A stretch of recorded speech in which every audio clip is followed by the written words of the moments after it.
Good evening dear aspirants. Ananta AS അക്കാഡമിയുടെ daily news analysis സെഷനിലേക്ക് എല്ലാവർക്കും സ്വാഗതം ചെയ്യുകയാണ്. നമുക്ക് ഫസ്റ്റ് പ്രിലിംസ് റിലേറ്റഡ് ആയിട്ടുള്ള ക്വസ്റ്റ്യൻസിലേക്ക് കിടക്കാം. It is related to modern India part. Modern ഇന്ത്യയിൽ എന്താണ് ഡിസ്കസ് ചെയ്യുന്ന വുമൻസ് ഇൻ ഫ്രീഡം സ്ട്രഗിളുമായി ബന്ധപ്പെട്ടിട്ടുള്ളതാണ് മൂന്ന് സ്റ്റേറ്റ്മെന്റുകൾ. Consider the following statement about the contributions of women in India's freedom struggle. Basic ആയിട്ടുള്ള ക്വസ്റ്റ്യൻ തന്നെയാണ്. മോഡേൺ ഇന്ത്യ പഠിച്ച എല്ലാവരും ആൻസർ ചെയ്തിരിക്കേണ്ട ഒരു ക്വസ്റ്റ്യൻ തന്നെയാണ്. Okay, first statement, theosophical society was founded by Annie Besant. Simple അല്ലേ? സിമ്പിൾ ആണ്. Second statement, Kalpana Dutt started an underground radio station. Kalpana Dutt എന്ന് പറയുന്ന ആള് എന്ത് ചെയ്തു? അണ്ടർഗ്രൗണ്ട് റേഡിയോ സ്റ്റേഷൻ സ്റ്റാർട്ട് ചെയ്തു എന്നാണ് പറയുന്നത്. Third statement, Bina Das was an active member of the Chittagong armoury raid. Chittagong armoury റെയ്ഡില് ഒരു ആക്റ്റീവ് മെമ്പർ ആണ് ആര്? നമ്മളുടെ ബീന ദാസ് എന്ന് പറയുന്നത്. ഓക്കെ, ഇതാണ് മൂന്ന് സ്റ്റേറ്റ്മെന്റുകൾ. ഇതിൽ ഏതാണ് ശരി എന്നുള്ളതാണ് നമ്മൾ കണ്ടുപിടിക്കേണ്ടത്. ഓക്കെ, സോ ക്വസ്റ്റ്യൻ സ്ക്രീൻഷോട്ട് എടുക്കേണ്ടവർ സ്ക്രീൻഷോട്ട് എടുത്തിട്ടുണ്ടെന്ന് വിചാരിക്കുന്നു. നിങ്ങളുടെ ആൻസർ മാർക്ക് ചെയ്യുക. നിങ്ങളുടെ ഒരു തോട്ട് പ്രോസസ് വെച്ചിട്ട് ഈ ക്വസ്റ്റൻ അറിയാൻ പാടില്ലെങ്കിൽ എന്താണ് ആപ്ലിക്കേഷൻ ടെക്നോളജി വെച്ചിട്ട് അല്ലെങ്കിൽ ആപ്ലിക്കേഷൻ ടെക്നിക്ക് വെച്ചിട്ട് എങ്ങനെ നിങ്ങൾക്ക് ഇത് ശരിയാക്കാൻ പറ്റും എന്നുള്ളതൊന്ന് ചിന്തിക്കുക. നിങ്ങളുടെ കറക്റ്റ് ആയിട്ടുള്ള ആൻസർ അല്ലെങ്കിൽ നിങ്ങൾ ഏതാണോ ആൻസർ അതൊന്ന് മനസ്സിൽ അല്ലെങ്കിൽ എവിടെയെങ്കിലും ഒന്ന് എഴുതി വെച്ചേക്ക്. നമുക്ക് ലാസ്റ്റിൽ അത് ഡിസ്കസ് ചെയ്യാം. ഒരു ചെറിയ ക്വസ്റ്റ്യൻ കൂടി ഉണ്ട്. ഇത് ഞാൻ ഡിസ്കസ് ചെയ്യില്ല. It is related to basic concept. Election കമ്മീഷനുമായി ബന്ധപ്പെട്ടിട്ട് ഒരു ബേസിക് കൺസെപ്റ്റുമായി ബന്ധപ്പെട്ടിട്ടുള്ള ഒരു ക്വസ്റ്റൻ ആണ്. എന്താണ്?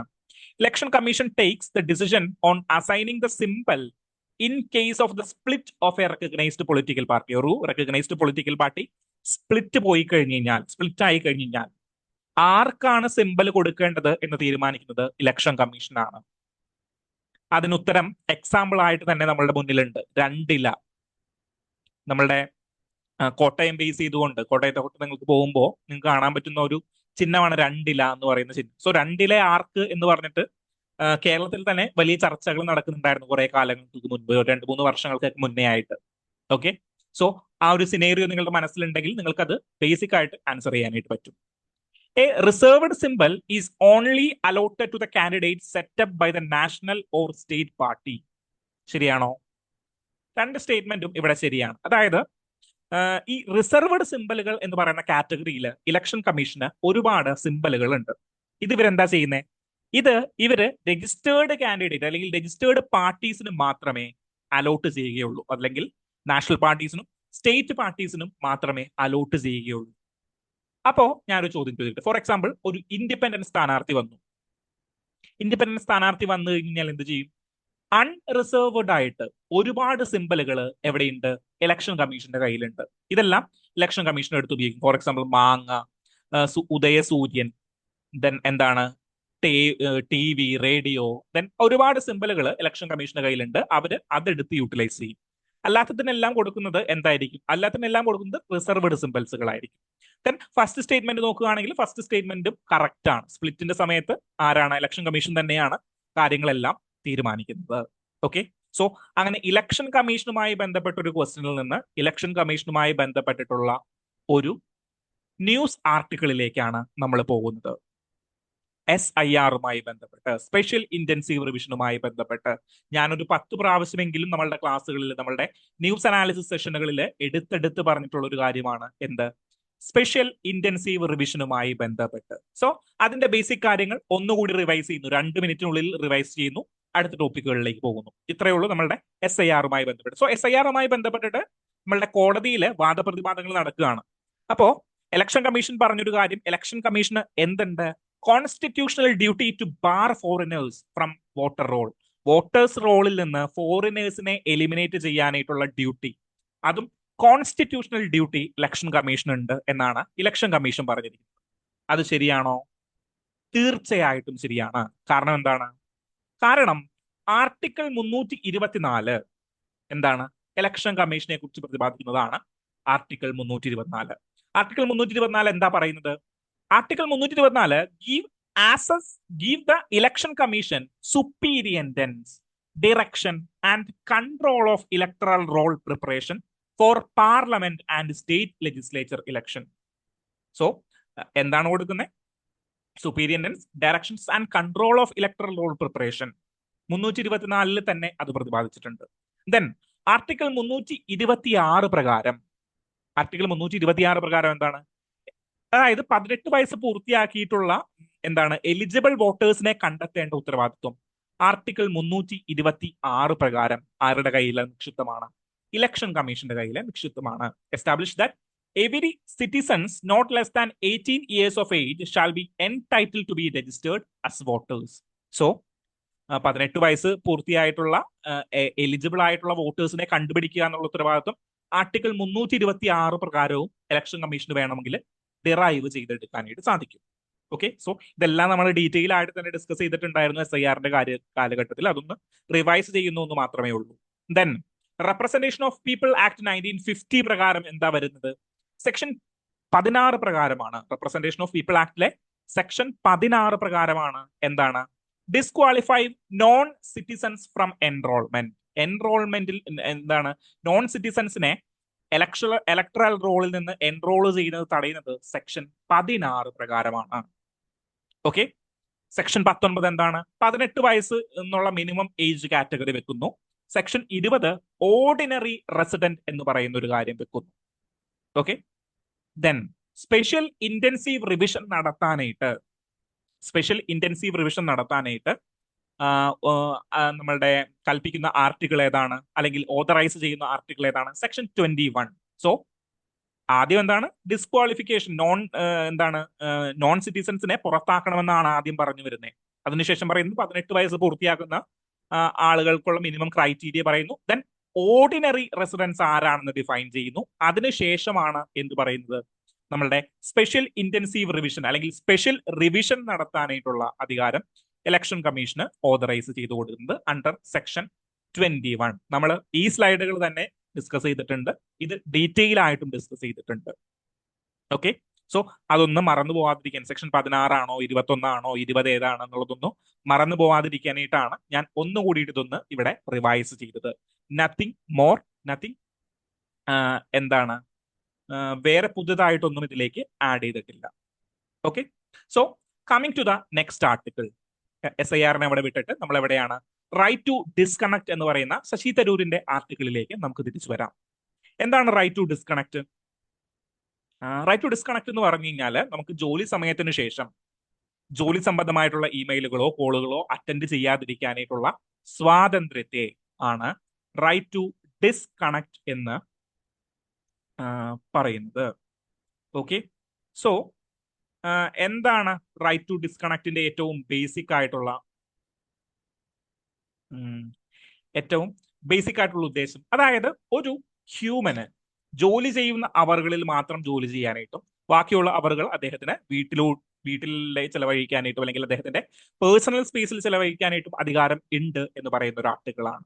സോ ഇതിന് ആധാരമായിട്ടുള്ള കുറച്ച് കണക്കുകൾ ശശി തരൂർ ഇവിടെ നിരത്തിയിട്ടുണ്ട്. ഒന്നാമത് ഇന്റർനാഷണൽ ലേബർ ഓർഗനൈസേഷന്റെ കണക്കാണ്. ഇന്റർനാഷണൽ ലേബർ ഓർഗനൈസേഷന്റെ കണക്കുകൾ പ്രകാരം ഇന്ത്യയിൽ 51% വർക്കേഴ്സും 49 മണിക്കൂറിൽ അധികം, which means 49+ hours per week work ചെയ്യുന്ന ആളുകളാണ്. Particularly non government sector, private sectors, IT സെക്ടറിലൊക്കെ വർക്ക് ചെയ്യുന്നവര് പെർട്ടിക്കുലർലി 50-60 മണിക്കൂറുകൾ ഒരു വീക്കിലി വർക്ക് ചെയ്യുന്നുണ്ട്. സോ ഇന്ത്യയിൽ 51% ആളുകളും ഇന്റർനാഷണൽ ലേബർ ഓർഗനൈസേഷന്റെ കണക്ക് പ്രകാരം 49 മണിക്കൂറിൽ കൂടുതൽ വർക്ക് ചെയ്യുന്നുണ്ട്. സെക്കൻഡ് സ്റ്റേറ്റ്മെന്റ് എന്താണ്? എക്സസീവ് വർക്കിംഗ് അവേഴ്സിന്റെ കാര്യത്തിൽ ഇന്ത്യ ഗ്ലോബലി 2ാമതാണ്. ഓക്കെ, ഇന്ത്യ ഗ്ലോബലി 2ാമതാണ്. അത് മാത്രമല്ല 78% of the Indian employees report burn out, അതായത് അവർ എക്സോസ്റ്റഡ് ആവുന്നതായിട്ടാണ് അവർ കണക്കാക്കുന്നത്. അല്ലെങ്കിൽ ജോലി ഏറ്റവും സന്തോഷത്തോടെ ചെയ്യുന്ന ഒരു 20% ആളുകൾ മാത്രമേ നമുക്ക് ഇന്ത്യയിൽ കാണാനായിട്ട് സാധിക്കുകയുള്ളൂ. ബാക്കി എല്ലാവരും ജോലി എങ്ങനെ ജോലി പോകുന്നു, അങ്ങനെയൊക്കെ അങ്ങോട്ട് പോകുന്നതേ എന്നുള്ളൊരു സ്ഥിരം കമന്റ് ആയിരിക്കും. അല്ലെങ്കിൽ ജോലി കൊള്ളാം, അടിപൊളി ജോലി എന്നങ്ങനെ പറയുന്നതായിട്ട് നമ്മൾ കണ്ടിട്ടില്ല. ഓക്കെ, സോ അതിന് കാരണം എന്താണ്? ജോലിയോടുള്ള ആത്മാർത്ഥത കൂടണമെങ്കിൽ അവർക്ക് കൃത്യമായിട്ടുള്ള ഇടവേളകൾ വേണം, കൃത്യമായിട്ട് അവർക്ക് റെസ്റ്റിംഗ് ടൈമുകൾ വേണം. സോ അതിന് ഏറ്റവും വലിയ ഉദാഹരണം കേരളത്തിൽ നിന്ന് ഒരു പെൺകുട്ടി മരണപ്പെട്ടിട്ടുണ്ടായിരുന്നു. പെൺകുട്ടിയുടെ പേര് അന്ന മേരി എയ്ബൽ എന്നോ അങ്ങനെ എന്തോ ആണ്. അന്ന എന്നാണ് ഈ പെൺകുട്ടിയുടെ പേര് എന്നാണ് എൻ്റെ ഒരു ഓർമ്മ. ഓക്കെ. ഏണസ്റ്റ് ആൻഡ് യങ് എന്ന് പറയുന്ന സ്ഥാപനത്തിൽ ചാർട്ടേഡ് അക്കൗണ്ടന്റ് ആയിട്ട് പ്രവർത്തിച്ചുകൊണ്ടിരുന്ന ലക്ഷം സാലറികൾ വാങ്ങിച്ചുകൊണ്ടിരുന്ന, അഞ്ചക്ക സാലറികൾ വാങ്ങിച്ചുകൊണ്ടിരുന്ന ഒരു 20 എന്താണ് 20s മിഡിലിൽ നിൽക്കുന്ന ഒരു പെൺകുട്ടിയായിരുന്നു ഈ പെൺകുട്ടി. ഇദ്ദേഹം എറണാകുളം സ്വദേശിയായിരുന്നു. എറണാകുളമാണോ കോട്ടയമാണോ എന്നറിയില്ല, കേരള സ്വദേശിയായിരുന്നു. ഈ പെൺകുട്ടി എന്താണ് മെഡിക്കൽ കണ്ടീഷനുകൾ കാരണം മരിക്കുകയാണ്, അല്ലെങ്കിൽ എന്താണ് കൃത്യമായിട്ട് ഉറക്കം കിട്ടാത്തത് കാരണം പെട്ടെന്നൊരു ദിവസം മരിക്കുകയാണ് ഉണ്ടായത്. സോ അതില് ഈ പെൺകുട്ടിയുടെ മാതാപിതാക്കൾ പറയുന്ന ഒരു കാര്യം, ഈ പെൺകുട്ടി 24/7 വർക്ക് ചെയ്യുന്ന ഒരാളായിരുന്നു. സോ എന്താണ് ഡെഡ് ലൈൻസുകൾ മീറ്റ് ചെയ്യാൻ വേണ്ടിയിട്ട് 24/7 വീട്ടിലും രാവിലെ ഓഫീസിലും ഒക്കെ ഇരുന്ന് വർക്ക് ചെയ്ത് വർക്ക് കംപ്ലീറ്റ് ചെയ്യുന്ന ഒരു കാര്യം ഉണ്ടായിരുന്നു. ദെൻ എന്താണ് വർക്കിംഗ് അവേഴ്സ് കഴിഞ്ഞ് കഴിഞ്ഞാലും ഈ എന്താണ് ഇത് കംപ്ലീറ്റ് ചെയ്യാനായിട്ട്, ടാസ്ക് കംപ്ലീറ്റ് ചെയ്യാനായിട്ട്, ഡെഡ് ലൈൻസ് മീറ്റ് ചെയ്യാനായിട്ട് പ്രഷർ ഈ പെൺകുട്ടിയുടെ മീതെ ഉണ്ടായിരുന്നു. സോ ഈ ഒരു പെൺകുട്ടിയുടെ കാര്യം കൂടിയിട്ട് നമ്മളുടെ ശശി തരൂര് ഇവിടെ കോട്ട് ചെയ്യുന്നുണ്ട്. അങ്ങനെയാണെങ്കിൽ ഓക്കെ. സോ ഈ ഒരു ബില്ലിന്റെ ഉദ്ദേശം, റൈറ്റ് ടു ഡിസ്കണക്ട് ബില്ലിന്റെ ഉദ്ദേശം എന്ന് പറയുന്നത്, ഒന്ന്, an employees legal right not to respond to work related communications outside officially prescribed working hours. Working അവേഴ്സിന് ശേഷം എന്താണ് എന്താണ് അവർക്ക് വേണമെങ്കിൽ റിപ്ലൈ ചെയ്താൽ മതി എന്നുള്ളൊരു രീതിയിലേക്ക് ആക്കണം. ദെൻ എന്താണ് പെനാലിറ്റീസ്, ഡിസ്ക്രിമിനേഷനെതിരെയായിട്ടുള്ള പെനാലിറ്റീസും അങ്ങനെയുള്ള കാര്യങ്ങളും ഏർപ്പെടുത്തുക എന്നുള്ളതാണ് റൈറ്റ് ടു ഡിസ്കണക്ട് ബില്ലിന്റെ ഉദ്ദേശം എന്ന് പറയുന്നത്. ഓക്കെ. അപ്പോ നമ്മൾ ഈ അടുത്ത് നമ്മൾ പുതിയ ലേബർ കോഡ്സ് ഇൻട്രൊഡ്യൂസ് ചെയ്തല്ലോ, 4 ലേബർ കോഡ്സ്. അതില് ഒരു ലേബർ കോഡ് എന്താണ്, occupational safety health and working condition codes of 2020, 2020 occupational safety health and working condition codes. ഇത് വർക്കേഴ്സിന് സ്പെസിഫിക്കലി എന്ത് പറയുന്നുണ്ട്, വർക്കേഴ്സിന്റെ മിനിമം അല്ലെങ്കിൽ മാക്സിമം അവേഴ്സ് പറയുന്നുണ്ട്. ഓക്കെ. പക്ഷേ അത് ഒരു ലിമിറ്റഡ് ടേം ആണ് എന്നാണ് ആര് പറയുന്നത്, ശശി തരൂർ പറയുന്നത്. അങ്ങനെ തന്നെ കോപ്പി ചെയ്ത് മെയിൻസ് ആൻസർ റൈറ്റിംഗുകളിലേക്ക് നമ്മൾ എഴുതണം. എന്താണ് occupational safety and health and working condition code limitations. എന്താണ് വർക്കേഴ്സ് എന്ന് മാത്രമേ ഡിഫൈൻ ചെയ്തിട്ടുള്ളൂ. ഈ വർക്കേഴ്സിൽ കോൺട്രാക്ച്വൽ എംപ്ലോയീസ് ഉണ്ടോ, ഫ്രീലാൻസേഴ്സ് ഉണ്ടോ, ഇന്റേൺസ് ഉണ്ടോ, ജിഗ് വർക്കേഴ്സ് ഉണ്ടോ, പ്ലാറ്റ്ഫോം വർക്കേഴ്സ് ഉണ്ടോ, ഇങ്ങനെയുള്ള കാര്യങ്ങളൊന്നും. ജിഗ് ഇക്കോണമി എല്ലാം ഏറ്റവും കൂടി നിൽക്കുന്ന ഒരു അവസരത്തിലാണ് 18 മണിക്കൂർ പണിയെടുക്കുന്ന സൊമാറ്റോയുടെയോ സ്വിഗ്ഗിയുടെയോ ഡെലിവറിക്കാരന് 800 രൂപ മാത്രം കിട്ടുന്ന ഒരു അവസ്ഥ ഇന്ത്യയിൽ ഉണ്ടായിരുന്നു. സോ ഇതെല്ലാം ആരിൽ അഡ്രസ് ചെയ്തിട്ടില്ല, occupational safety health and working condition കോഡിൽ അഡ്രസ് ചെയ്തിട്ടില്ല എന്നുള്ളത് ഒരു മേജർ ഇഷ്യൂ ആണ്. ഓക്കെ. സോ ഇതാണ് ഈ ഒരു ആർട്ടിക്കിളിൽ ഇദ്ദേഹം അഡ്രസ് ചെയ്യാനായിട്ട് ഉദ്ദേശിക്കുന്നത്. സോ ഇദ്ദേഹം പറയുന്നത് റൈറ്റ് ടു ഡിസ്കണക്ട് എന്ന് പറയുന്ന ഒരു കാര്യം വരണം. എന്താണ് ഇത് ഡിസ്കണക്ട് ചെയ്യാനായിട്ടും അതിന് ഗ്രീവിയൻസസ് നേടാനായിട്ടുള്ള 2 പെർസ്പെക്റ്റീവുകളിലാണ് ഇദ്ദേഹം ഈ ഒരു ബില്ല് ഇൻട്രൊഡ്യൂസ് ചെയ്തിരിക്കുന്നത് എന്നാണ് ഇദ്ദേഹം പറയുന്നത്. സോ ഈ അവസരത്തിൽ UPSC സ്പെസിഫിക്കില് നമ്മൾ എന്ത് പഠിക്കണം, UPSC സ്പെസിഫിക്കില് എവിടെയാണ് വർക്കേഴ്സിന്റെ റൈറ്റ് കോൺസ്റ്റിറ്റ്യൂഷനിൽ മെൻഷൻ ചെയ്തിരിക്കുന്നത് എന്ന് നമ്മൾ പഠിക്കാനായിട്ട് പോവുകയാണ്. എവിടെയൊക്കെയാണ് കോൺസ്റ്റിറ്റ്യൂഷനിൽ വർക്കേഴ്സിന്റെ റൈറ്റ് മെൻഷൻ ചെയ്തിരിക്കുന്നത്, എന്തൊക്കെ, അതായത് കോൺസ്റ്റിറ്റ്യൂഷനിൽ വർക്കേഴ്സിന്റെ റൈറ്റിനെ കുറിച്ചിട്ട് ഒരു ചോദ്യം വന്നു കഴിഞ്ഞാൽ, GS പേപ്പർ 2 ഒരു ചോദ്യം വന്നു കഴിഞ്ഞാൽ, how you will answer. So ആദ്യം നമുക്ക് ക്രോണോളജിക്കൽ ഓർഡറിൽ പോകാം. ആദ്യം നമുക്ക് പറയാൻ പറ്റുന്ന ആർട്ടിക്കിൾ 21 ആണ്. Every person has a right to life. Right to life എന്ന് പറയുന്ന ആർട്ടിക്കിൾ ആണ് ഏറ്റവും ഇമ്പോർട്ടന്റ് ആയിട്ട്, അല്ലെങ്കിൽ ഏറ്റവും ഇമ്പോർട്ടന്റ് അല്ല, ഇത് സ്പെസിഫിക്കല് റൈറ്റ് ടു ലൈഫ് നമുക്ക് ഉൾപ്പെടുത്താൻ പറ്റുന്ന ഒരു ആർട്ടിക്കിൾ ആണ്. ഓക്കെ. നെക്സ്റ്റ് ആർട്ടിക്കിൾ ഏതാണ്, particularly directive principles of state policy അല്ലെങ്കിൽ DPSPയുടെ ഭാഗത്താണ് റൈറ്റ് ടു വർക്കുമായി ബന്ധപ്പെട്ടുള്ള ഒരുപാട് കാര്യങ്ങൾ നമുക്ക് കാണാനായിട്ട് സാധിക്കുന്നു. അതിൽ പലരും മിസ് ചെയ്തു പോകുന്ന ഒരു ഇമ്പോർട്ടന്റ് ആർട്ടിക്കിൾ ഏതാണ്, ആർട്ടിക്കിൾ 39E ആണ്. ഓക്കെ. ഞാൻ അതിന്റെ വേർഡിങ്സ് കാണിക്കാം, അപ്പൊ നിങ്ങൾക്ക് അത് എത്ര ഇമ്പോർട്ടന്റ് ആണ് ഈ ഒരു പെർസ്പെക്റ്റീവിൽ നിന്ന് മനസ്സിലാവും. Okay. So article 39E, article 39D പറയുന്നത് എന്താണ്, ഈക്വൽ റെമ്യൂണറേഷൻ, അതായത് സ്ത്രീക്കും പുരുഷനും തുല്യ വർക്കിന് തുല്യ റെമ്യൂണറേഷൻ, തുല്യ വേതനം കൊടുക്കണമെന്നാണ് ആർട്ടിക്കിൾ 39D പറയുന്നത്. ഓക്കെ. സോ അതേപോലെ ആർട്ടിക്കിൾ 39E പറയുന്ന ഒരു കാര്യം എന്താണെന്ന് വെച്ചാൽ, that the health and the strength of the workers, men and women, and the tender age of the children are not abused, and that citizens are not forced by economic necessity to enter avocations unsuited to their age or strength. അതായത് ഒരാളുടെ, ഒരു പുരുഷന്റെയോ സ്ത്രീയുടെയോ കുട്ടിയുടെയോ എന്താണ് സ്ട്രെങ്തിനോ ഏജിനോ നടക്കാത്ത ജോലികൾ അവിടെ ചെയ്യിപ്പിക്കരുത്. Force ചെയ്തുകൊണ്ട്, economical നെസസിറ്റിക്ക് വേണ്ടിയിട്ട് force ചെയ്തുകൊണ്ട് ജോലി ചെയ്യിക്കരുത്. സോ ഇത് തന്നെയല്ലേ എവിടെയും പറയുന്നത്? റൈറ്റ് ടു വർക്കിന്റെ കാര്യത്തിൽ, റൈറ്റ് ടു വർക്ക് അല്ല, റൈറ്റ് ടു ഡിസ്കണക്റ്റിന്റെ കാര്യത്തിലും പറയുന്നത്. അതായത് ജോലി സമയത്തിനു ശേഷം അദ്ദേഹത്തിന്റെ സ്ട്രെങ്തിനെ നശിപ്പിക്കുന്ന രീതിയിൽ ഫോഴ്സ് ചെയ്തുകൊണ്ട് എക്കോണമിക് ബെനിഫിറ്റിന് വേണ്ടിയിട്ട് എന്ത് ചെയ്യരുത്? ജോലി ചെയ്യിക്കരുത് എന്നാണ് ആര് പറയുന്നത്? റൈറ്റ് ടു ഡിസ്കണക്റ്റിൽ പറയുന്നു. സോ മേജർലി ഡയറക്ട്ലി റിലേറ്റ് ചെയ്യാൻ പറ്റുന്ന ആർട്ടിക്കിൾ ഏതാണ് എന്ന് ചോദിച്ചു കഴിഞ്ഞാൽ നിങ്ങൾ കണ്ണും പൂട്ടി എഴുതിക്കൊള്ളണം. ആർട്ടിക്കിൾ 39E, കോൺസ്റ്റിറ്റ്യൂഷനിലെ DPSPയിലെ ആർട്ടിക്കിൾ 39, അതിൽ ഇ എന്ന് പറയുന്ന സബ്സെക്ഷൻ.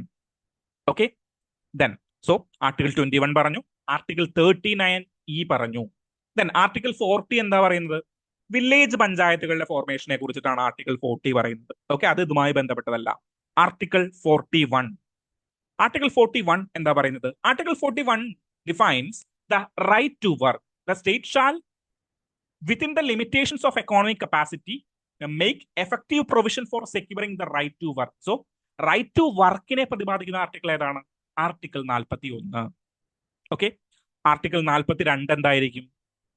ആർട്ടിക്കിൾ 42 എന്ന് പറയുന്നത് just and humane condition, just and humane working കണ്ടീഷനുകൾ നിങ്ങൾ ഒരുക്കി കൊടുക്കണം. ആർക്ക്? തൊഴിലാളികൾക്ക് നീതിപൂർവമായ വർക്കിംഗ് കണ്ടീഷനുകൾ ഒരുക്കി കൊടുക്കണം എന്ന് പറയുന്ന ആർട്ടിക്കിളാണ് ആർട്ടിക്കിൾ 42. ആർട്ടിക്കിൾ 43 പറയുന്നത് പർട്ടിക്കുലർലി ലിവിംഗ് വേജ്, അവർക്ക് ജീവിക്കാൻ ആവശ്യമായിട്ടുള്ള വരുമാനങ്ങൾ ഒരുക്കി കൊടുക്കണം എന്നതാണ് ആർട്ടിക്കിൾ 43 പറയുന്നത്. ദെൻ 43 ഒരു സബ് സെക്ഷൻ കൂടിയുണ്ട്, സബ് സെക്ഷൻ എ, പിന്നീട് ആഡ് ചെയ്ത ഒരു സെക്ഷൻ ആണ്. ഓക്കെ, 43A എന്ന് പറയുന്നത് മാനേജ്മെന്റ് തമ്മിലും തൊഴിലാളികൾ തമ്മിലിടയിലും എന്ത് വേണം? ഐക്യം ഉണ്ടാകണം, അല്ലെങ്കിൽ കോപ്പറേഷൻ ഉണ്ടാകണം. മാനേജീരിയൽ ഡിസിഷനുകളിൽ തൊഴിലാളികളെ കൂടി പാർട്ടിസിപ്പേറ്റ് ചെയ്യണം എന്ന് പറയുന്ന സോഷ്യോളജിക്കൽ പെർസ്പെക്റ്റീവിനെ പിന്നീട് ആഡ് ചെയ്തതാണ് ആർട്ടിക്കിൾ 43A പ്രകാരം. 44 എന്താ പറയുന്നത്? 44 എന്താണ്? യൂണിഫോം സിവിൽ കോഡിനെ കുറിച്ചിട്ടാണ് പ്രതിപാദിക്കുന്നത്. ഓക്കെ, സോ ആദ്യമായിട്ട് ന്യൂസ് ഒക്കെ കേൾക്കുന്നവര് എന്താണ് ടെൻഷൻ ആയോ ഇത്രയും ആർട്ടിക്കിളൊക്കെ പറഞ്ഞപ്പോൾ? ഒന്നുമില്ല. ആർട്ടിക്കിൾ 21 റൈറ്റ് ടു ലൈഫ് എന്നാ പറയുന്നത്. ഡയറക്ട്ലി റൈറ്റ് ടു ഡിസ്കണക്റ്റുമായിട്ട് കണക്ട് ചെയ്യുന്ന ഒറ്റ ആർട്ടിക്കിൾ, ആർട്ടിക്കിൾ 39E. എന്താ ഇയിൽ പറയുന്നത്? അതായത് ഒരു പുരുഷന്റെയോ ഒരു സ്ത്രീയുടെയോ ഒരു കുട്ടിയുടെയോ സ്ട്രെങ്ത്തിന് എതിരായിട്ട്, അവരുടെ കപ്പാസിറ്റിക്ക് എതിരായിട്ട്, എക്കണോമിക്കൽ ബെനിഫിറ്റുകൾക്ക് വേണ്ടിയിട്ട് എന്ത് ചെയ്യാനായിട്ട് പാടില്ല? തൊഴില് എക്സ്പ്ലോയിറ്റ് ചെയ്തുകൊണ്ട് യൂസ് ചെയ്യാനായിട്ട് പാടില്ല എന്നാണ് ആർട്ടിക്കിൾ 39E പറയുന്നത്. സോ അത് തന്നെയാണ് റൈറ്റ് ടു കണക്റ്റിൽ ഡിസ്കണക്റ്റിലേക്കും പറയുന്നത്. സോ അതിനെ ഡയറക്ട്ലി നമുക്ക് കണക്ട് ചെയ്യാനായിട്ട് സാധിക്കും. ദെൻ ഞാൻ തൊട്ടപ്പുറത്തെ ആർട്ടിക്കിളിലേക്ക് കടന്നു, ആർട്ടിക്കിൾ 40ലേക്ക് കടന്നു. 40 നമ്മളുമായി ബന്ധപ്പെട്ട കാര്യമല്ല. കാരണം എന്താണ്? വില്ലേജ് പഞ്ചായത്തുകളും ഗ്രാമപഞ്ചായത്തുകളൊക്കെ ഫോം ചെയ്യുന്നതെന്ന് പറയുന്ന ഗാന്ധിയൻ പ്രിൻസിപ്പിൾ ഫോളോ ചെയ്യുന്ന ആർട്ടിക്കിളാണ് ആർട്ടിക്കിൾ 40. ആർട്ടിക്കിൾ 41ലേക്ക് കടന്നു. 41 എന്താ പറയുന്നത്? 41 റൈറ്റ് ടു വർക്ക്, വർക്ക് ചെയ്യാനായിട്ടുള്ള അവകാശം. ഇൻ കേസ് വർക്കുകൾ ഇല്ലാത്ത സന്ദർഭങ്ങളിൽ എന്താണ്? അൺഎംപ്ലോയ്മെന്റ് അലവൻസ് കൊടുക്കാനായിട്ടുള്ള അവകാശം. അങ്ങനെയുള്ള അവകാശങ്ങൾ എന്തിന്റെ ബേസിസിൽ കൊടുക്കണം? കൺട്രിയുടെ എക്കോണമിക് കപ്പാസിറ്റിയുടെ അനുസരിച്ചിട്ട്. ഫസ്റ്റ് സ്റ്റേറ്റ്മെന്റ് കണ്ടോ? The state shall within the limit of the economic capacity make right to work, education and public assistance in case of unemployment. Okay, so basically it is right to work എന്നാണ് നമ്മൾ പറയാറുള്ളത്. Okay, article 41 right to work. Article 42 എന്താണ് പറയുന്നത്? Just and humane conditions working ഏരിയയിൽ provide ചെയ്തിരിക്കണം. Article 43 എന്താ പറയുന്നത്? Living wages കൊടുക്കാനായിട്ട് പ്രാപ്തരായിരിക്കണം. 43A എന്ന് പറയുന്ന ഒരു സബ്സെക്ഷൻ കൂടിയുണ്ട് എന്ന് നമ്മൾ മനസ്സിലാക്കി വെക്കുക. അത് മാനേജീരിയൽ ഡിസിഷൻ മേക്കിംഗിൽ എന്താണ്? കോപ്പറേഷൻ ഉണ്ടാകണം, അല്ലെങ്കിൽ എന്താണ് മാനേജ്മെന്റും തൊഴിലാളിയും തമ്മിലുള്ള ഒരു കോപ്പറേഷൻ ഊട്ടിയുറപ്പിക്കുന്നതുമായി ബന്ധപ്പെട്ട സോഷ്യലിസ്റ്റ് പ്രിൻസിപ്പിൾ ആണ് പിന്നീട് ആഡ് ചെയ്തത് എന്ന് കൂടിയിട്ട് നിങ്ങൾ ഓർക്കുക.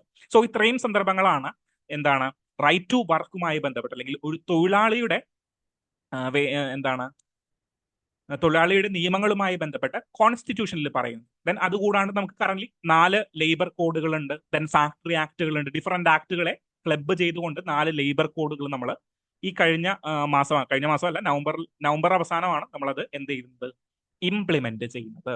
ഓക്കെ, നിലവിൽ വരുന്നത്. സോ ആ കാര്യങ്ങളും കൂടിയിട്ട് ഒന്ന് ഓർത്തിരിക്കുക. സോ അതൊന്ന് റിവൈസ് ചെയ്യണം, അല്ലെങ്കിൽ നിങ്ങൾ മറന്നു പോകും. എങ്ങനെയാണ് ആർട്ടിക്കിൾ 21, ആർട്ടിക്കിൾ 39E, 41, 42, 43 എന്ന് പറയുന്ന ആർട്ടിക്കിളുകൾ എന്താണെന്ന് വൈകുന്നേരം രാത്രി ഭക്ഷണം കഴിച്ചു കഴിയുമ്പോൾ എന്താണ് ജസ്റ്റ് ഒരു പേപ്പർ എടുക്കുക, എന്തൊക്കെ ആർട്ടിക്കിൾ ആണെന്നുള്ളത് എഴുതി വെക്കുക. എന്താണ് അതുമായി ബന്ധപ്പെട്ട് ഒറ്റ വരിയിൽ എഴുതിയാൽ മതി. Right to work, living wage, just and humane condition.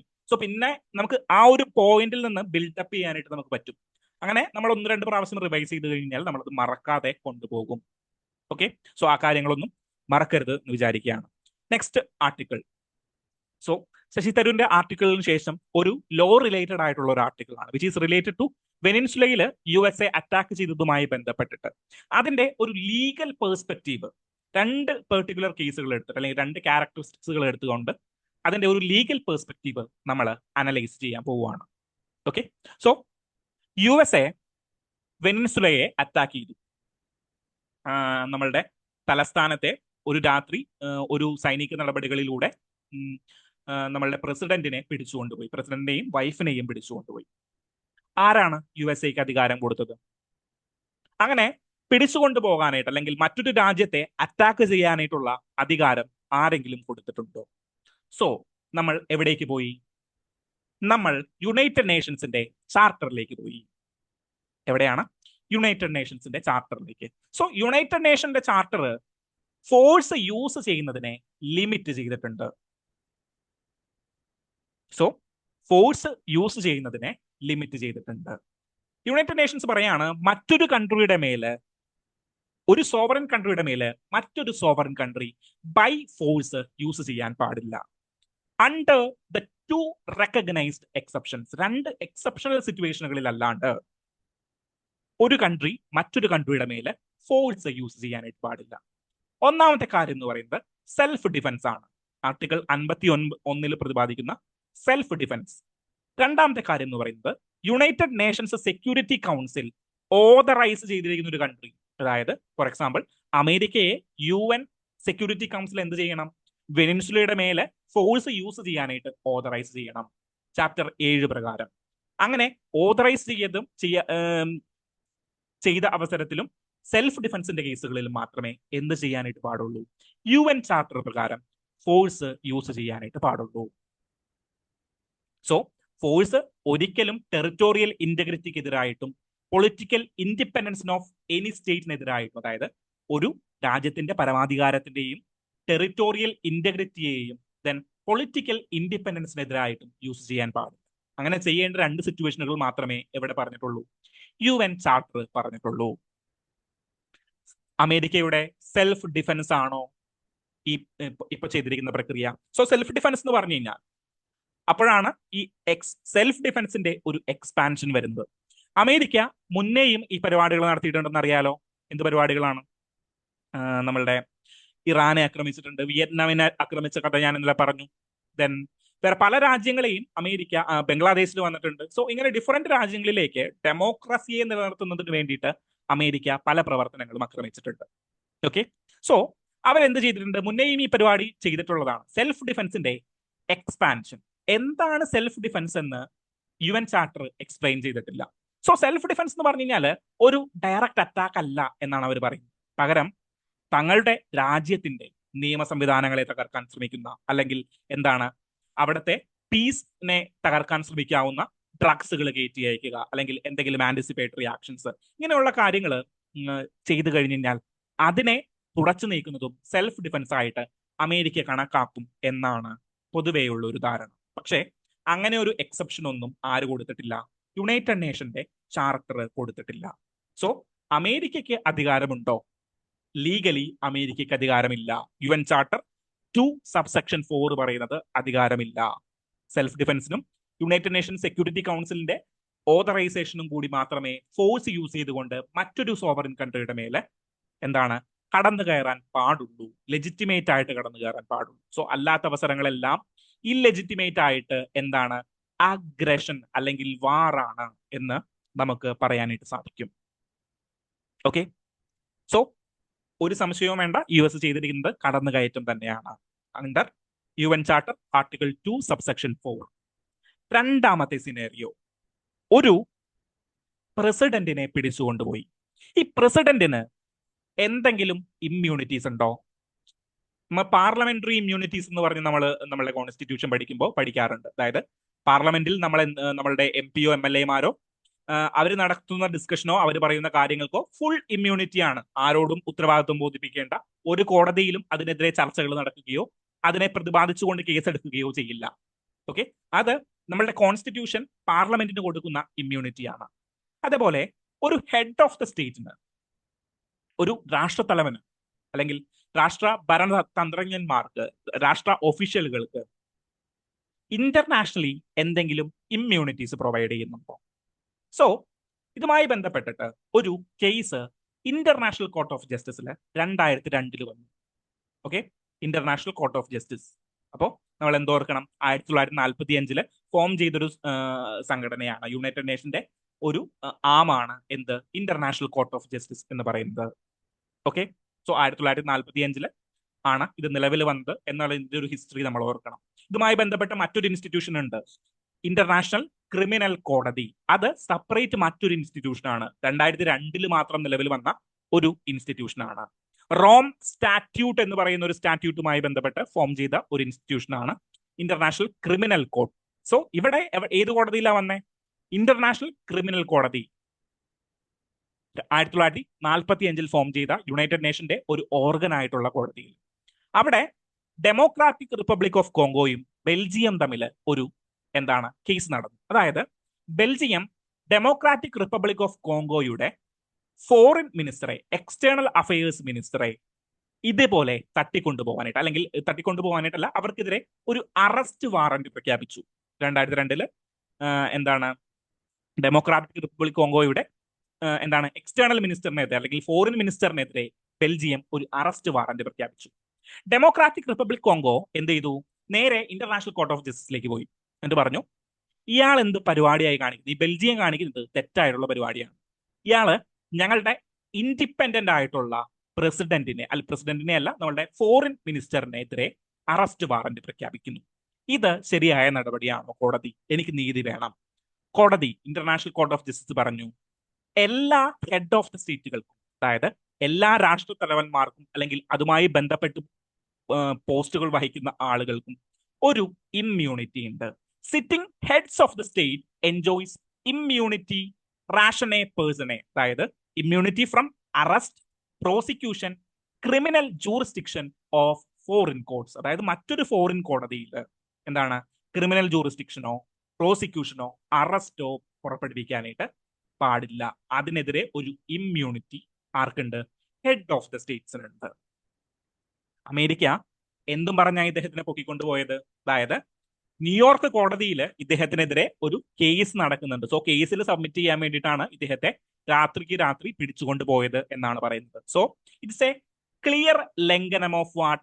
Arrest warrant case. International court of justice പുറപ്പെടുവിച്ച democratic republic of Congo versus Belgium of case 2002 നിർദയമായിട്ടുള്ള ലംഘനമാണ് ആര് കാണിച്ചിരിക്കുന്നത്? അമേരിക്ക കാണിച്ചിരിക്കുന്നത്. സോ അതിനെതിരെയും നമ്മളുടെ ട്രംപിനെതിരെ പിടിവീഴാനായിട്ടുള്ള സാധ്യതകളുണ്ട്. അറിയില്ല എങ്ങനെയായിരിക്കും. സോ ഇദ്ദേഹം ഈ ഡിസ്കഷൻ എൻഡ് ചെയ്യുന്നത്, ചെറിയൊരു ഡിസ്കഷനാണ്. സോ ഡിസ്കഷൻ എൻഡ് ചെയ്യുന്നത് എന്തും പറഞ്ഞുകൊണ്ടാണ്, അതായത് the problem is not the weakness of law. അതായത് നിയമങ്ങളില്ലാത്തത് കൊണ്ടല്ല ഇങ്ങനെ പല പ്രവർത്തികളും ഇമ്പീരിയലിസ്റ്റ് രാജ്യങ്ങൾ ചെയ്തു കൂട്ടുന്നത്. പകരം but lack of the political commitment to follow it. നിയമങ്ങളെല്ലാം അവിടെയുണ്ട്. Charter, UN charter 2 subsection 4 article 51 പറയുന്നുണ്ട് ഡീറ്റെയിൽ ആയിട്ട്. Then democratic of republic of Congo versus Belgium 2002 international court of ജസ്റ്റിസിൽ നടന്ന ഒരു കേസും ഇമ്മ്യൂണിറ്റി ഒക്കെ പ്രൊവൈഡ് ചെയ്യുന്നുണ്ട്. എന്നിട്ടും പിടിച്ചുകൊണ്ട് പോകുന്നത് lack of political commitment to follow it എന്നുള്ളത് കൊണ്ടാണ്. പൊളിറ്റിക്കൽ കമ്മിറ്റ്മെന്റ്, അത് ഫോളോ ചെയ്യുന്നതിന് വേണ്ടിയിട്ടുള്ള ഒരു പൊളിറ്റിക്കൽ കമ്മിറ്റ്മെന്റ് ഇല്ലാത്തത് കൊണ്ടാണ് അങ്ങനെ വരുന്നത് എന്നാണ് ആര് പറയുന്നത്? ഈ ആർട്ടിക്കിളിൽ പ്രതിപാദിക്കുന്നത്. ഓക്കെ ആണോ? സോ ആ ഒരു ഡിസ്കഷൻ മനസ്സിലായി എന്ന് വിചാരിക്കുന്നു.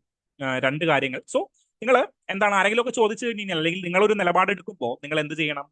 ഇങ്ങനെയുള്ള രണ്ട് എന്താണ് ലീഗൽ പോയിന്റുകൾ നിങ്ങളുടെ മനസ്സിലേക്ക് എന്തായാലും വരണം. DRC വേഴ്സസ് ബെൽജിയം 2002 കേസും വരണം, UN ചാർട്ടറിന്റെ കേസും പറയണം. ഓക്കെ, അത് രണ്ടും ഇമ്പോർട്ടന്റ് ആണ്, മറന്നു പോകരുത്. Then what is the problem? Next text and contact സെഷനിലെ ഒരു ന്യൂസ് ആണ്. എന്താണ് what is the problem with the skilling outcomes in India? എന്താണ് റീതിങ്കിങ് ഇന്ത്യാസ് സ്കില്ലിംഗ് ഔട്ട്കംസ്? അതായത് നമ്മൾ കഴിഞ്ഞ 2015 മുതൽ 2025 വരെ ഒരുപാട് പദ്ധതികൾ സ്കിൽ ജനറേറ്റ് ചെയ്യുന്നതിന് വേണ്ടിയിട്ട്, റീസ്കില്ലിംഗ് അപ്സ്കില്ലിംഗുമായി ബന്ധപ്പെട്ടൊക്കെ നമ്മൾ ഒരുപാട് പദ്ധതികൾ ചെയ്തിട്ടുണ്ടായിരുന്നു. പക്ഷേ അത്ര വലിയ ഇംപ്രൂവ്മെന്റുകൾ, ഒരു 4% തന്നെയാണ് നമ്മളുടെ സ്കില്ലിംഗ് കപ്പാസിറ്റി എല്ലാം നിലനിൽക്കുന്നത് എന്ന് നമുക്ക് നോക്കിയാൽ കാണാം. വലിയ ഇംപ്രൂവ്മെന്റുകൾ നമ്മളുടെ സ്കില്ലിങ്ങിന്റെ കാര്യത്തിൽ ഉണ്ടായിട്ടില്ല.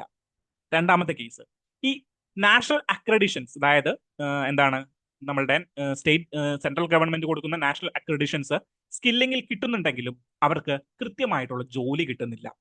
അത് ഒരു പ്രോബ്ലമാണ്. അതായത് പല പ്രൈവറ്റ് കമ്പനീസും ഇങ്ങനെയുള്ള സ്കില്ലിങ്ങുകൾ അക്സെപ്റ്റ് ചെയ്യുന്നില്ല.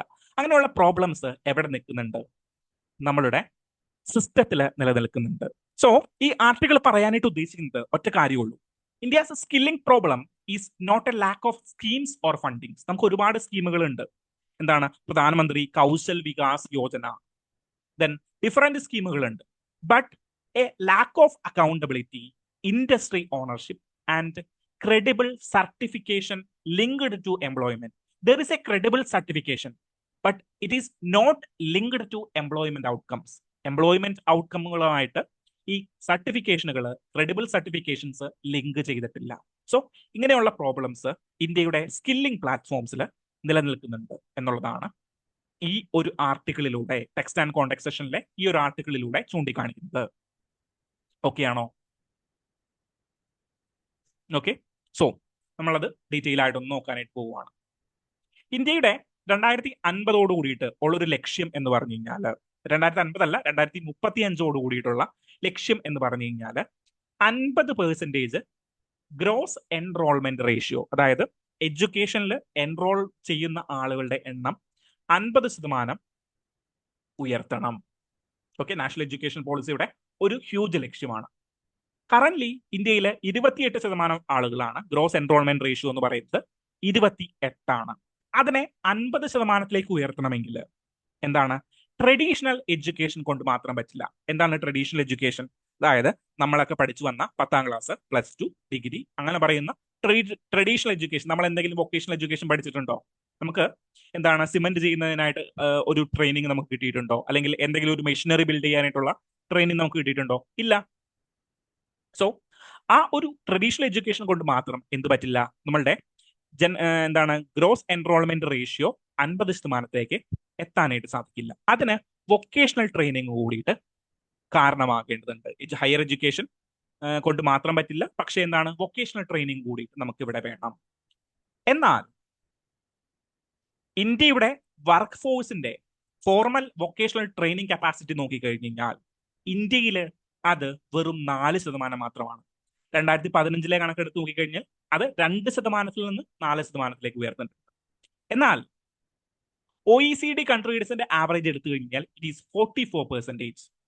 ഓസ്ട്രിയ, ഫിൻലാൻഡ്, നെതർലാൻഡ് പോലുള്ള കൺട്രീസ് എടുത്തു കഴിഞ്ഞാൽ അതിന്റെ വൊക്കേഷണൽ എൻറോൾമെന്റ്, അതായത് വർക്ക് ഫോഴ്സിലേക്ക് കയറാൻ പോകുന്നവര്, ഫോർ എക്സാമ്പിൾ ഡിഗ്രി കഴിഞ്ഞിട്ട് വർക്ക് ഫോഴ്സിലേക്ക് കയറാൻ പോകുന്നവര് വൊക്കേഷണൽ ട്രെയിനിങ് എടുത്തിട്ടുള്ള, അല്ലെങ്കിൽ വൊക്കേഷണലി സ്കിൽഡ് ആയിട്ടുള്ളവർ, വിച്ച് മീൻസ് സിംപിളി എന്താണ് സ്കിൽഡ് ആയിട്ടുള്ളവർ, വൊക്കേഷണൽ ട്രെയിനിങ് എടുത്തിട്ട് സ്കിൽഡ് ആയിട്ടുള്ളവരുടെ റേഷ്യോ എന്ന് പറഞ്ഞു കഴിഞ്ഞാൽ 70%.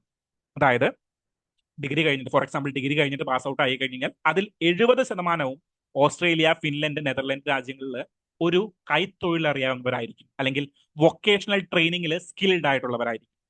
ഇന്ത്യയിൽ അത് 4% മാത്രമാണ്. നമ്മൾ പ്രൊഫഷണൽ കോഴ്സിന്റെ ഒരു മൂല്യച്യുതിയെ കുറിച്ചൊക്കെ ഡിസ്കസ് ചെയ്യാറുണ്ട്. അതായത് ബിടെക് എടുക്കുന്നവര്, അല്ലെങ്കിൽ ബികോം എടുക്കുന്നവര്, കൊമേഴ്സ് എടുക്കുന്നവര്. സോ ഇവരെന്തിനാ പഠിക്കുന്നതെന്ന് പോലും അറിയാത്ത ഒരുപാട് സ്റ്റുഡൻസ് ഉണ്ട്. സോ അതിന്റെ ഡീറ്റെയിൽസിലേക്കൊന്നും ഞാൻ പോകുന്നില്ല. സോ അങ്ങനെ ഒരു പ്രതിഭാസം ഇന്ത്യയിൽ നിലനിൽക്കുന്നുണ്ട്. സോ ഈ അവസരത്തിൽ നമ്മൾ എന്ത് ചെയ്യണം? ഈ അവസരത്തിൽ ആസ് എ സിവിൽ സർവന്റ് നമുക്ക് എന്തൊക്കെ ചെയ്യാനായിട്ട് പറ്റും? Okay, as A civil servant. So ഇവിടെ ഇദ്ദേഹം പറയുന്ന ഒരു കാര്യം എന്താണെന്ന് വെച്ച് കഴിഞ്ഞാൽ, സെക്ടർ സ്കിൽ കൗൺസിൽ എന്ന് പറയുന്ന ഒരു കൗൺസിൽ ഉണ്ട്. എന്താണ് സെക്ടർ സ്കിൽ കൗൺസിൽ. അതെന്താണ്? സ്കിൽ ഇന്ത്യ മിഷന്റെ അണ്ടറിൽ വരുന്ന ഒരു അപ്പെക്സ് ബോഡിയാണ് ഈ സെക്ടർ സ്കിൽ കൗൺസിൽസ് എന്ന് പറയുന്നത്.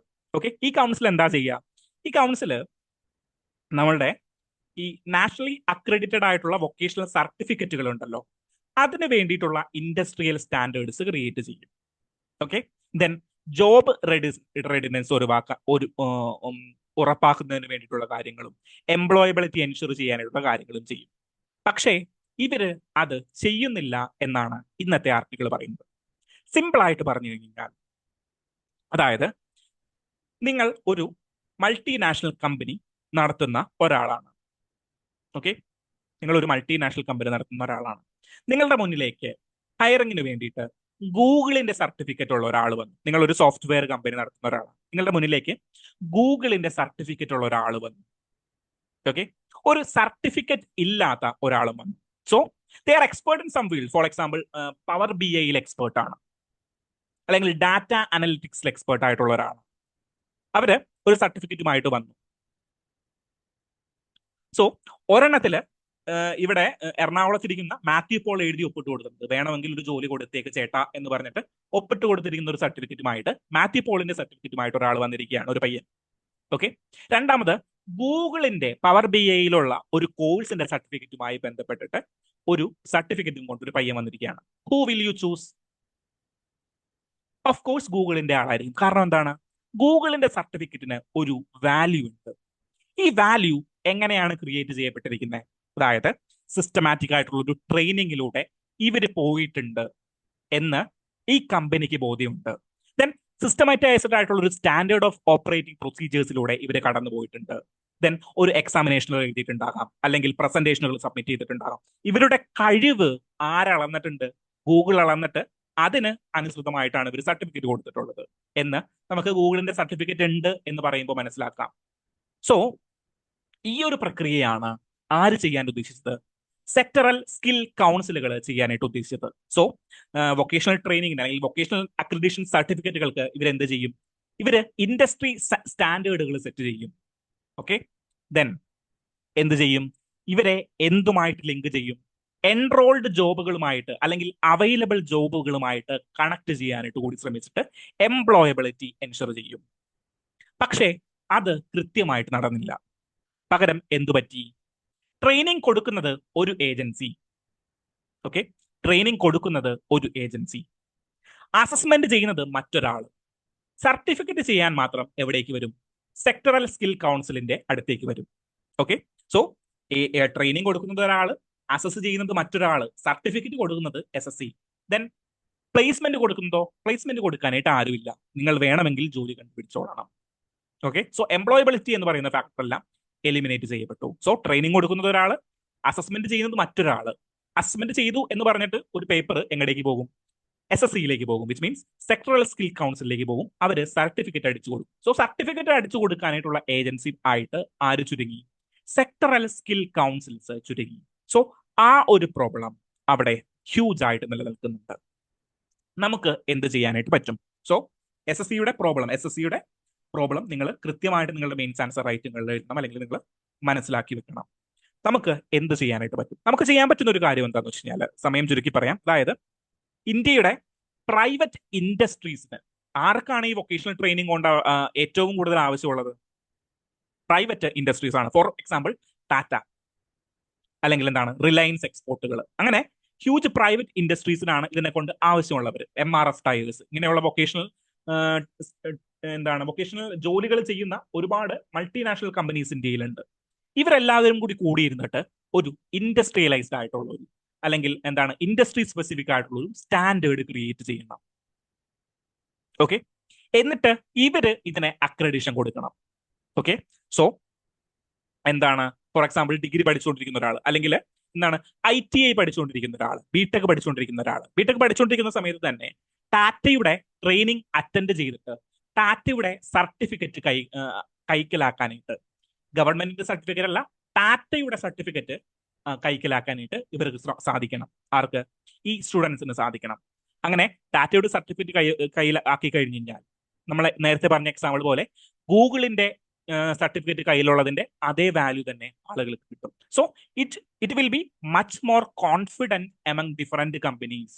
ഇവർക്ക് എന്തോ അറിയാം എന്നുള്ളൊരു രീതിയിലേക്ക് പോകുന്ന രീതിയിലേക്ക് എന്ത് പറ്റും, അങ്ങനെ ഒരു collective corporation of private sector ഉണ്ടെങ്കിൽ മാത്രമേ എന്ത് ചെയ്യാനായിട്ട് പറ്റുകയുള്ളൂ, നമ്മളുടെ സ്കിൽ പ്രോബ്ലംസ് ഒരു പരിധി വരെ കുറയ്ക്കാനായിട്ട് സാധിക്കുകയുള്ളൂ. സോ 4% എന്നൊക്കെ പറഞ്ഞു കഴിഞ്ഞാൽ ഇറ്റ്സ് എ ഹ്യൂജ് ലോ. ഇന്ത്യയിൽ എന്താണ്, നമ്മൾ ഒരുപാട് വിദ്യാഭ്യാസത്തിൽ ഒരുപാട് മുന്നോട്ട് പോയിട്ടുണ്ട് എന്ന് പറഞ്ഞു കഴിഞ്ഞാലും കേരളം നേരിടുന്ന ഒരു പ്രശ്നം ഇത് തന്നെയാണ്. എന്താണ്, സ്കിൽ ബേസ്ഡ് ആയിട്ടുള്ള ജോബുകൾ ചെയ്യാനായിട്ട്, അതായത് സ്ട്രക്ചറൽ അൺഎംപ്ലോയ്മെന്റ് എന്ന് പറയുന്ന ഒരു കാര്യം. ഫോർ എക്സാമ്പിൾ, എന്നോട് നാളെ വന്നിട്ട് എന്താണ് ഏണസ്റ്റ് ആൻഡ് യങ്ങിലെ ഒരു 4-5 ബാലൻസ് ഷീറ്റ് എടുത്ത് തന്നിട്ട് ഇതൊന്ന് ടാലി ആക്കണം എന്ന് പറഞ്ഞു കഴിഞ്ഞാൽ ഞാൻ പറയും എനിക്കറിയാൻ പാടില്ല. കൊമേഴ്സിൽ 100 മാർക്ക് ഉണ്ടെന്ന് പറഞ്ഞു കഴിഞ്ഞാലും എനിക്കറിയാൻ പാടില്ല. സോ അങ്ങനെ ഒരു സ്ട്രക്ചറൽ അൺഎംപ്ലോയ്മെന്റ് എവിടെയുണ്ട്, നമ്മളുടെ പഠനത്തിൽ അല്ലെങ്കിൽ നമ്മളുടെ ഒരു എഡ്യൂക്കേഷണൽ സിസ്റ്റത്തിൽ ഉണ്ട്. സോ എഡ്യൂക്കേഷൻ സ്കിൽ കണ്ടിന്യൂയം എന്ന് പറയുന്ന ഒരു കാര്യത്തിലേക്കാണ് നമ്മൾ ഇനി പോകേണ്ടത്. സോ ആൻസറുകളൊക്കെ എഴുതുമ്പോൾ അങ്ങനെ എന്ത് ചെയ്യണം, എഡ്യൂക്കേഷണൽ സ്കിൽ കണ്ടിന്യൂയത്തിലേക്ക് നിങ്ങൾ ലിമിറ്റ് ചെയ്യണം. ഓക്കെ, സോ അതാണ് ഈ ഒരു ആർട്ടിക്കിളിന്റെ ആകെ തുക എന്ന് പറയുന്നത്. മനസ്സിലായെന്ന് വിചാരിക്കുന്നു. നമുക്ക് സമയം കളയാതെ നെക്സ്റ്റ് ക്വസ്റ്റിന്റെ ആൻസറിലേക്ക് പോകാം. സോ എന്താണ്, consider the following statement of the contributions of women in India's freedom struggle. So Theosophical society was founded by Annie Besant. Annie Besant ആണോ തിയോസഫിക്കൽ സൊസൈറ്റി കണ്ടുപിടിച്ചത്? അല്ല. തിയോസഫിക്കൽ സൊസൈറ്റി ആനി ബെസന്റുമായിട്ട് കണക്ട് ചെയ്ത് നിർത്തുന്ന ഒരു institution ആണെങ്കിലും madam Blavatsky ആണ് Theosophical Society ആദ്യമായിട്ട് ഫോം ചെയ്തത്. So founder of Theosophical Society ആരാണ്? മാഡം ബ്ലവറ്റ്സ്കി ആണ്. അത് USA ഫോം ചെയ്യുന്നത്. എനിക്ക് തോന്നുന്നു ന്യൂയോർക്കിലാണ് ഫോം ചെയ്യുന്നത്. ദെൻ അതിനുശേഷം 1866 കാലഘട്ടങ്ങളിൽ എന്തോ ആണ് അടയാറിലേക്ക്, നമ്മുടെ മദ്രാസ് ടെറിട്ടറിയുടെ ഭാഗമായിരുന്ന അടയാറിലേക്ക് ഈ തിയോസഫിക്കൽ സൊസൈറ്റി വരുന്നത്. സോ ആനി ബെസന്റ് അല്ല അത് ഫോം ചെയ്തത് എന്ന് നിങ്ങൾക്ക് എല്ലാവർക്കും അറിയാം, അല്ലെങ്കിൽ ബേസിക് ആയിട്ട് പഠിച്ച ഒരാൾക്ക് അറിയാനായിട്ട് പറ്റും. ഓക്കെ, അറിഞ്ഞില്ലെങ്കിൽ ഇപ്പൊ അറിയുക. ഓക്കെ, സോ ഫസ്റ്റ് സ്റ്റേറ്റ്മെന്റ് തെറ്റാണ്. ഓപ്ഷൻ എയും ഓപ്ഷൻ ഡിയും എലിമിനേറ്റ് ആയി. Second statement, Kalpana Dutt started an underground radio station. Kalpana Dutt ആണോ അണ്ടർഗ്രൗണ്ട് റേഡിയോ സ്റ്റേഷൻസ് തുടങ്ങിയത്? അല്ല, കൽപ്പന ഡട്ട് അല്ല. ഈ കാണുന്നതാണ് കൽപ്പന ഡട്ട്. കൽപ്പന ഡട്ട് എന്ന് പറഞ്ഞു കഴിഞ്ഞാൽ നമ്മളുടെ ആരാണ്, നമ്മളുടെ ബംഗാൾ റവല്യൂഷണറി എന്താണ് ബംഗാൾ റവല്യൂഷനുമായി ബന്ധപ്പെട്ടിട്ട്, അല്ലെങ്കിൽ ബംഗാൾ റവല്യൂഷൻ എന്നല്ല പറയുന്നത്, ബംഗാൾ റവല്യൂഷണറീസിൽ പെടുന്ന ഒരാളാണ് കൽപ്പന ഡട്ട് എന്ന് പറഞ്ഞു കഴിഞ്ഞാൽ. കൽപ്പന ഡട്ട് എന്താ ചെയ്തേ? കൽപ്പന ഡട്ട് നമ്മളുടെ ചിറ്റഗോങ് ആർമറി അറ്റാക്കുമായി ബന്ധപ്പെട്ട് നമ്മളുടെ സൂര്യസെനിനെയൊക്കെ സഹായിച്ചിട്ടുള്ള ആളാണ് നമ്മളുടെ കൽപ്പന ഡട്ട് എന്ന് പറയുന്നത്. സോ സെക്കൻഡ് സ്റ്റേറ്റ്മെന്റ് തെറ്റാണ്. അണ്ടർഗ്രൗണ്ട് റേഡിയോ സ്റ്റേഷൻ സ്റ്റാർട്ട് ചെയ്തത് ആരാണ്? ഉഷ മേത്തയാണ്. ഉഷ മേത്തയുമായി ബന്ധപ്പെട്ട് ഒരു പുതിയ പുസ്തകം ഈ അടുത്ത് ഇറങ്ങിയിട്ടുണ്ടായിരുന്നു. ഉഷ താക്കർ എഴുതിയിട്ടുള്ളത് കോൺഗ്രസ് റേഡിയോ എന്ന് പറഞ്ഞിട്ടുള്ള ഒരു book. It is related to Usha Mehta and the underground radio station of 1942. എന്താണ്, നമ്മളുടെ പെൻഗിൻ ബുക്സ് പബ്ലിഷ് ചെയ്തിരിക്കുന്ന ഒരു ബുക്കാണ്. എന്ത്, underground radio station of 1942. 1942 quit India സമരം നടക്കുന്ന സമയത്ത് ഒരു ബദൽ റേഡിയോ സിസ്റ്റം തന്നെ ഉഷ മേത്ത ഉണ്ടാക്കിയെടുത്തു. സോ സെക്കൻഡ് സ്റ്റേറ്റ്മെന്റ് തെറ്റാണ്. സോ സെക്കൻഡ് സ്റ്റേറ്റ്മെന്റ് തെറ്റായി കഴിഞ്ഞാൽ ഓട്ടോമാറ്റിക്കലി നമ്മൾ നമ്മളുടെ ആൻസറിലേക്ക് പോയി. Bina Das was an active member of Chittagong armoury raid. അതെ, എന്താണ്, ചിറ്റഗോങ് ആർമറി റെയ്ഡിൽ അല്ലെങ്കിൽ ബംഗാൾ റവല്യൂഷണറീസിൽ പാട്ടായിരുന്ന 2 ആളുകളാണ്. ഒന്ന് കൽപ്പന ഡട്ട്, 2 ബീന ദാസ്. ബീന ദാസ് പെർട്ടിക്കുലർലി ഇന്ത്യയുടെ എന്താണ് ദ ടൈഗ്രിസ് ഓഫ് ബംഗാൾ എന്നാണ് അറിയപ്പെടുന്നത്. ഓക്കെ, സോ ബംഗാൾ റവല്യൂഷണറീസിൽ ഏറ്റവും പവർഫുൾ ആയിട്ടുള്ള ലേഡി ആയിരുന്നു ഈ ബീന ദാസ് എന്ന് പറയുന്നത്. അദ്ദേഹം എന്താണ്, എന്റെ ഓർമ്മ ശരിയാണെങ്കിൽ കൽക്കട്ടയിലെ യൂണിവേഴ്സിറ്റിയിലെ ഗവർണർ ഏതോ വരുന്ന ഒരു ചടങ്ങുണ്ടായിരുന്നു. സോ അതില് ഗവർണറെ വെടിവെക്കാൻ ശ്രമിക്കുകയും അതിനു വേണ്ടിയിട്ട് 9 വർഷം എന്താണ് റിഗറസ് ഇംപ്രസൺമെന്റിലേക്ക് പോവുകയും ചെയ്തൊരു പെൺകുട്ടിയായിരുന്നു ആര്, നമ്മളുടെ ഈ കൽപ്പന ഡട്ട്, നമ്മളുടെ ബീന ദാസ് എന്ന് പറയുന്നത്. സോ ഇതാണ് ബീന ദാസ്. ചെറുപ്രായത്തിൽ തന്നെ യൂണിവേഴ്സിറ്റിയിൽ എന്താണ് കോൺവക്കേഷൻ സെറിമണി നടക്കുന്ന സമയത്ത് അവിടെ ഗവർണർ വരുന്നുണ്ടായിരുന്നു. സോ അദ്ദേഹത്തെ വെടിയുതിർത്തുകയും, പക്ഷെ മരിച്ചില്ല, ഗവർണർ മരിച്ചില്ല. പക്ഷെ ഈ പെൺകുട്ടിയെ പിടിക്കുകയും 9 വർഷത്തോളം റിഗറസ് ഇംപ്രസൺമെന്റിലേക്ക് വിടുകയും ചെയ്തിട്ടുണ്ട്. സോ ഈ ബീനദാസിന്റെ എന്താണ് നമ്മളുടെ ഈ മാപ്പപേക്ഷയുണ്ടല്ലോ, അത് മാപ്പപേക്ഷ എഴുതി കൊടുക്കാൻ പറഞ്ഞു. അപ്പൊ അത് പണ്ട് ചർച്ചയായിട്ടുണ്ടായിരുന്നു. അതായത് മരിക്കണമെങ്കിൽ മരിക്കട്ടെ എന്നൊക്കെ പറഞ്ഞിട്ട് ഡീറ്റെയിൽ ആയിട്ടൊരു മാപ്പപേക്ഷ കൂടിയിട്ട് ബീനാദാസ് എഴുതി കൊടുക്കുന്നു. മാപ്പപേക്ഷയല്ല, ഒരു റിട്ടേൺ എക്സ്പ്ലനേഷൻ കൂടിയിട്ട് നമ്മളുടെ ബീനാദാസ് എഴുതി കൊടുക്കുന്ന ഒരു സന്ദർഭമൊക്കെ ഉണ്ട്. സോ അതൊക്കെ നിങ്ങൾ ഡീറ്റെയിൽ ആയിട്ട് നിങ്ങളുടെ മോഡേൺ ഇന്ത്യ ചാപ്റ്ററുകളിൽ പഠിക്കും. സോ ഇത്രയേ ഉള്ളൂ. അപ്പൊ ഇതിന്റെ ആൻസർ എന്ന് പറയുന്നത് എന്താണ്? സെക്കൻഡ് സ്റ്റേറ്റ്മെന്റ് തെറ്റ്. സെക്കൻഡ് സ്റ്റേറ്റ്മെന്റ് തെറ്റാണെന്ന് നിങ്ങൾക്ക് അറിഞ്ഞാൽ തന്നെ നിങ്ങൾക്ക് ഓപ്ഷൻ സിയിലേക്ക് ഓട്ടോമാറ്റിക്കലി എത്താനായിട്ട് സാധിക്കും. ഓക്കെ, സോ കൽപ്പന ദത്ത് അല്ല അണ്ടർഗ്രൗണ്ട് റേഡിയോ സ്റ്റേഷൻ സ്റ്റാർട്ട് ചെയ്തത്, ഉഷ മേത്തയാണ് അണ്ടർഗ്രൗണ്ട് റേഡിയോ സ്റ്റേഷൻ സ്റ്റാർട്ട് ചെയ്തത് എന്നുള്ളതാണ്. So the radio woman of India എന്നറിയപ്പെടുന്നത് നമ്മളുടെ ഉഷ മേത്തയാണെന്ന് കൂടിയിട്ട് നിങ്ങളൊന്ന് ഓർക്കുക. ഓക്കെ.